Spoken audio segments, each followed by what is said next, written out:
Baik, terima kasih atas kesempatan yang telah diberikan kepada saya. Saya atas nama Wayani NIM 01A116074 kelas A. Saya akan presentasikan hasil UTS saya, yaitu metabolisme karbohidrat dan metabolisme lipid. Istilah dari glikolisis.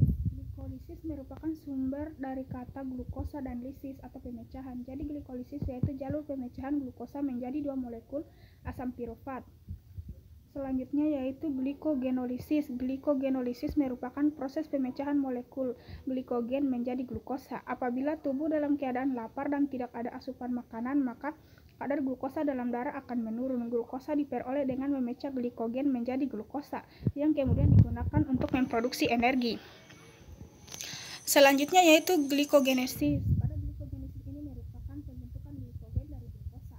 Peningkatan glukosa dalam darah yang terjadi seperti beberapa saat setelah makan menyebabkan pankreas mensekresikan hormon insulin yang menstimulasi penyimpanan glukosa dalam bentuk glikogen dalam hati dan otot. Selanjutnya yaitu metabolisme. Metabolisme berasal dari bahasa Yunani yaitu metabole, yang artinya perubahan atau transformasi. Metabolisme juga merupakan sejumlah reaksi kimia yang terjadi di dalam setiap sel organisme hidup. Selanjutnya yaitu katabolisme. Katabolisme merupakan proses penguraian molekul besar menjadi molekul kecil, misalnya glikogen menjadi glukosa. Yang terakhir yaitu anabolisme. Anabolisme merupakan proses sintesis senyawa kimia kecil menjadi besar, menjadi molekul yang lebih besar, misalnya asam amino menjadi protein. Selanjutnya yaitu proses metabolisme glukosa secara aerob menghasilkan energi lebih besar dibanding anaerob. Respirasi aerob yang pertama, respirasi aerob yaitu reaksi katabolisme yang memerlukan suasana aerobik. Dengan demikian keberadaan oksigen sangat diperlukan. Hasil dari reaksi ini adalah energi dengan jumlah yang besar. Dengan C6H12O6 ditambah 6O2 menghasilkan 6CO2 ditambah 6H2O menghasilkan energi dengan 38 ATP.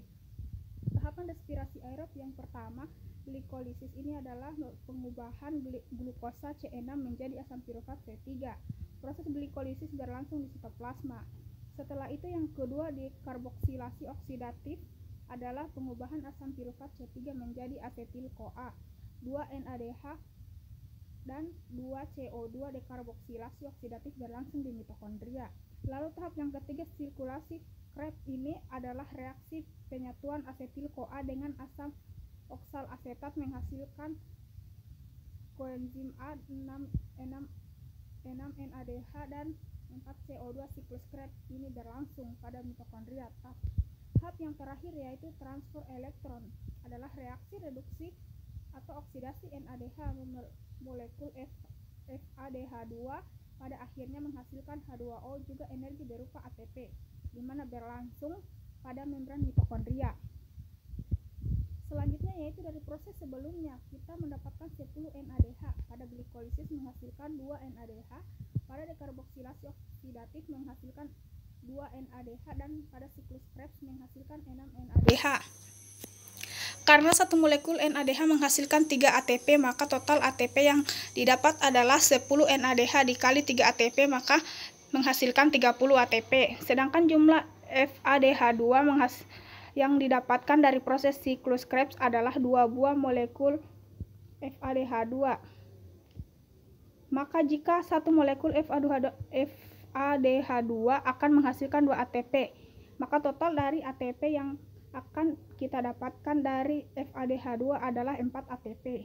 Jika kita dapat menambahkan 4 ATP yang kita dapatkan dari proses glikolisis dan siklus Krebs, maka total ATP yang dihasilkan dalam proses respirasi aerob adalah 2 ATP ditambah 2 ATP ditambah 30 ATP ditambah 4 ATP, maka menghasilkan 38 ATP.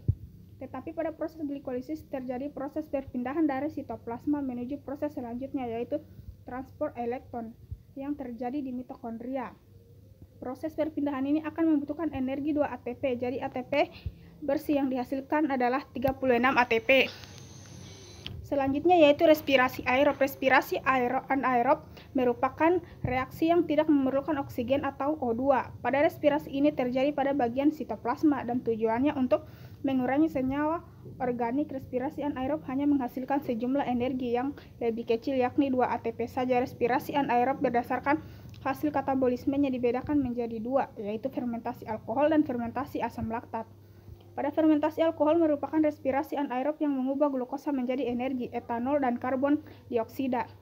Dilansir dari bioreference, respirasi anaerob menghasilkan energi dalam jumlah kecil yaitu 2 molekul ATP, sedangkan respirasi anaerob menghasilkan energi dalam jumlah besar yaitu 32 molekul ATP.